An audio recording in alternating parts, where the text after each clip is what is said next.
Notre énergie sexuelle, c'est ce qu'on a de plus précieux dans cette vie. C'est notre moteur à toute chose. Si on le prend vraiment biologiquement parlant, très concrètement au départ, c'est toute l'énergie de notre désir fondamental, ce qui circule le long de notre système nerveux. Pour moi, c'est que tu nais avec un bassin énergétique. Ce bassin-là énergétique, qu'est-ce que tu en fais avec ça? Et ton énergie sexuelle, c'est ton moteur. Donc, quand tu apprends à te connaître, fondamentalement qui tu es, et là, juste ça, se connaître, c'est un autre sujet. Qu'est-ce que c'est se connaître? Mais il y a vraiment beaucoup d'inconnus à l'intérieur de nous. En fait, on est majoritairement habité par notre inconscient. Puis, tout ça, c'est de l'énergie à l'intérieur de notre corps. Puis, se connaître, ça veut dire j'entre en relation avec ces dimensions-là plus profondes et j'apprends à reconnecter qu'est-ce qui est déconnecté à l'intérieur de moi. Et cette énergie-là sexuelle, dans le fond, c'est vraiment ma mission de vie. Qu'est-ce que je vais faire avec cette énergie-là? C'est de l'énergie créatrice. La femme, notre pouvoir, on va partir de là, c'est de créer. C'est de générer, c'est de mettre au monde, c'est d'enfanter. Puis ça peut être un enfant, mais je le répète souvent, ça peut être n'importe quelle chose que la femme va prendre de l'invisible et qu'elle va amener dans le visible. Donc ça peut être un projet, ça peut être de créer une soirée comme on fait ce soir, ça peut être une entreprise, ça peut être de créer une communauté. La femme, elle est toujours en train de manifester. Et c'est ça son pouvoir, c'est ça sa force, c'est ça son essence profonde. Fait qu'on part de là et notre énergie sexuelle, c'est utilisée pour manifester. Notre énergie sexuelle qui nous est donnée le long de notre vie et qui s'allume, disons, à la puberté, c'est utilisé pour comprendre et pour activer, pour manifester. Pour manifester, oui, ça peut se passer fécondation, mais il y a aussi une recherche un peu plus profonde en tant qu'être humain. On a cette conscience-là de comprendre des nuances plus profondes de notre énergie sexuelle. Donc, je canalise mes choix, mes actions, ma polarité, mes échanges en fonction de ce que je veux créer. Donc, avant que je sois consciente de moi, mon énergie sexuelle, qu'est-ce que ça faisait? Ça allait dans tous les sens. En dessous, il y avait quelque chose qui poussait parce que mon désir fondamental, il était là dans moi depuis le départ. C'est juste que je ne me connaissais pas. Et que je n'étais pas capable de canaliser mon énergie sexuelle en fonction de qui je suis vraiment. Même si ça s'orientait vers ça, parce qu'une femme, même si c'est inconscient, elle sait toujours qu'est-ce qu'elle veut. C'est juste que le fait que ça soit inconscient, ça prend des détours, puis on fait toutes sortes d'actions qui ne nous amènent pas directement à qui on est. Donc, cette énergie sexuelle-là, elle a plusieurs dimensions. D'abord, c'est notre moteur pour manifester. Parce que si, par exemple, je veux fonder une famille, donc là, je trouve le partenaire, je trouve une connexion, on bâtit, on cultive, OK, on arrive à un moment mûr, OK, c'est prêt, on bâtit, on crée, on engendre, il y a les enfants. OK, mais ça, c'est une méchante entreprise. Par exemple, j'ai 3 enfants. Il faut que je m'occupe de ça. Donc, une fois que mon énergie sexuelle, elle a été un petit peu à me connaître, à découvrir, OK, je suis claire, je veux vraiment avoir un enfant avec cette personne parce qu'on est consciemment dans un contrat qui nous aligne dans un but mutuel. C'est-à-dire, on est clair qu'on est ensemble pour faire telle chose, accomplir telle chose, créer telle chose. Mais après ça, cette énergie-là sexuelle, je dois la dépenser pour prendre soin de ce que j'ai manifesté. Dans ce cas-là, c'est la famille. Donc là, mon énergie sexuelle est canalisée dans la poursuite de prendre soin de ça. Puis après ça, ça va expandre. Ça veut dire les enfants vont avoir des enfants. Mon énergie sexuelle est générée à être une grand-mère, on va dire. Mais c'est important de dire que l'énergie sexuelle, normalement, c'est comment je l'investis pour devenir une femme de pouvoir. Parce que chaque femme veut être dans son pouvoir inné. Donc, ça veut dire, si je dilapide mon énergie sexuelle de plein de façons qui ne sont pas en alignement avec qui je suis, je perds de mes ressources énergétiques. Et j'ai de moins en moins d'énergie pour bâtir qu'est-ce que je veux créer en tant que femme. Mais ça, personne ne nous enseigne ça et nous dit ça, mais sauf que c'est la vérité. Donc, quand je disais au départ, on est avec un bassin énergétique, comment je cultive cette énergie-là à l'intérieur de moi? Donc ça, c'est un lifestyle. Et comment j'arrive à être consciente de qui je suis pour que je canalise cette énergie-là en fonction de ce que je veux manifester.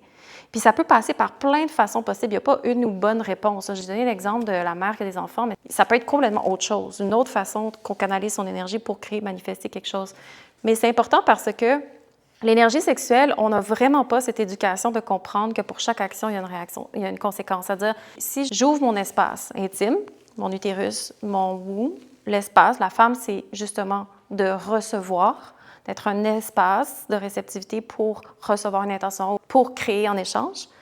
Alors, j'ai intérêt à comprendre c'est quoi mon espace, à savoir comment bien le cultiver, décider qu'est-ce que je laisse entrer dans cet espace-là et pourquoi je le laisse entrer. Parce qu'après ça, c'est des empreintes à l'intérieur de moi. C'est-à-dire, je reste avec ça. Ça peut être très riche. Je décide de faire un travail conscient avec ça parce que ça peut se transformer en richesse. Mais si je ne suis pas consciente, c'est-à-dire j'ai un contrat avec ça, c'est-à-dire mon énergie, elle est prise dans ce contrat-là et j'ai de moins en moins d'énergie pour canaliser qu'est-ce que j'ai à canaliser.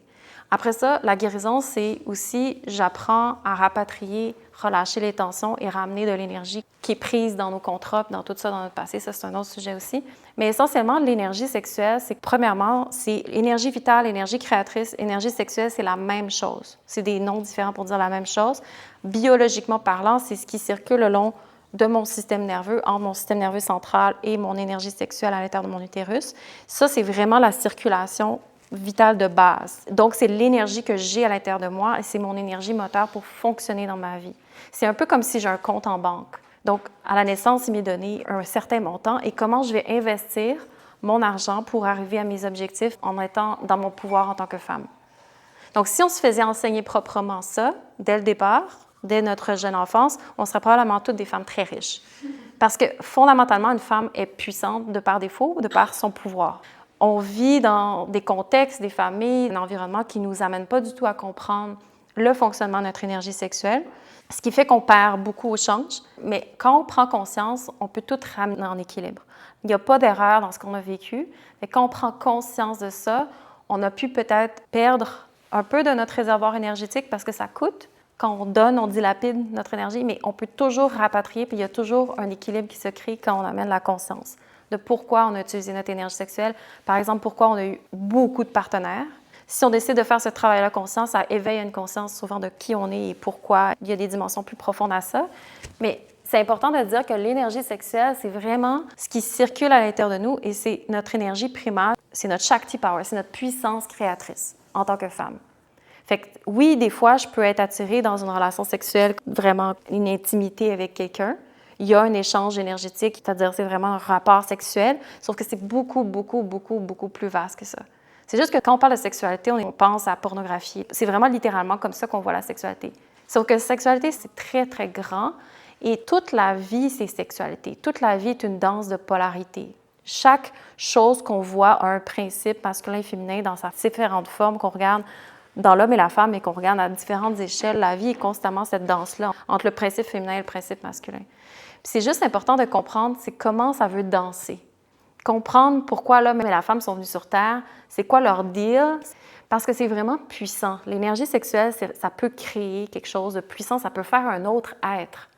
Ça peut engendrer un autre être, ça peut engendrer quelque chose qui n'existait pas et tout d'un coup, ça devient visible. C'est extrêmement puissant, c'est ça qui mène le monde, c'est l'énergie sexuelle qui... Donc, c'est vraiment de dire, wow, j'ai intérêt à comprendre comment fonctionne mon énergie sexuelle. Première chose, juste la base. Et ensuite de ça, qu'est-ce qui, dans ma lignée féminine, si je vais un petit peu plus profond, il y a quelque chose qui veut être accompli aussi à travers le temps. C'est-à-dire si, par exemple, je prends l'exemple de Marie qui enseigne des cours, elle vient d'un héritage, un bagage hindou. Elle est arrivée ici, elle est née ici, mais je veux dire, sa mère vient là-bas. C'est sûr qu'elle est ici, elle ne peut pas enlever tout ça de son pedigree. C'est comme son énergie sexuelle doit avoir certaines redevances à d'où elle vient, ses origines, sa culture, puis comprendre tout ça, puis trouver comment ça va s'actualiser dans sa situation, elle, ici et maintenant. Mais c'est très profond, l'énergie sexuelle. C'est la chose qui est la plus précieuse dans notre expérience humaine à découvrir puis à approfondir. Ça, c'est un premier niveau. Ça rappelle aussi que la sexualité, ça ramène au fait qu'on est une femme. Et qu'est-ce que c'est qu'être une femme? Qu'est-ce que c'est que le pouvoir de la femme? Aussi, il y a un pouvoir fondamental chez la femme, mais après ça, chaque femme a sa couleur. Donc, qu'est-ce que c'est qu'être une femme? Puis aussi stupide que l'air cette question-là, c'est un débat dans la société, mais c'est aussi, si on enlève le débat, c'est vraiment un voyage. C'est vraiment un voyage de reconnexion à soi très, très, très profond. Puis même en ayant accouché, en ayant allaité, je trouve que la question, en fait, le voyage de découvrir c'est quoi une femme, on s'en est tellement éloigné de notre nature féminine profonde, peu importe quelle forme elle prend, sans jugement bien ou mal, c'est juste, on ne sait plus trop comment s'incarner en tant que femme. C'est vraiment ça aussi la plus grande souffrance que je témoigne des femmes qui viennent toutes les semaines depuis 2 ans. J'en ai vu des centaines et des centaines de femmes qui sont venues, ont fait 2 introductions par semaine gratuites. Donc, il y a vraiment beaucoup de femmes que j'ai vues, puis c'est le même message qui est juste dit dans des mots différents. C'est « je vis toutes sortes de choses, mais au bout du compte, ce qui se passe, c'est que je ne sais pas comment être une femme. Je ne sais pas comment m'incarner en tant que femme dans ma vie. Je ne sais pas comment vivre mon pouvoir. Je ne sais pas comment connecter à mon énergie féminine. Je ne sais pas clair comment pour moi. Il y a quelque chose. La femme, sans le dire, elle dit « je suis confuse ». Puis elle dit pas avec méchanceté, mais c'est vrai, qui dit énergie sexuelle dit automatiquement c'est quoi le pouvoir d'une femme, c'est quoi le pouvoir d'un homme. véritablement, fondamentalement, et c'est pas des questions stupides, mais ça ouvre sur beaucoup, beaucoup de beauté, de profondeur à laquelle on n'a pas nécessairement accès. Il y aurait beaucoup, beaucoup, beaucoup à dire, en fait. C'est la source du cheminement de la guérison féminine, c'est comprendre, mais ressentir de l'intérieur notre énergie sexuelle. Puis, partout où on a mal, justement, ces patterns-là, c'est les conséquences de ne pas savoir c'est quoi notre énergie sexuelle, essentiellement. La guérison, c'est ça. Je guéris de ne pas savoir c'est quoi être une femme et de ne pas savoir comment m'incarner en tant que femme. Et je guéris de ne pas savoir comment je canalise mon énergie sexuelle en intégrité avec qui je suis. Merci. Merci.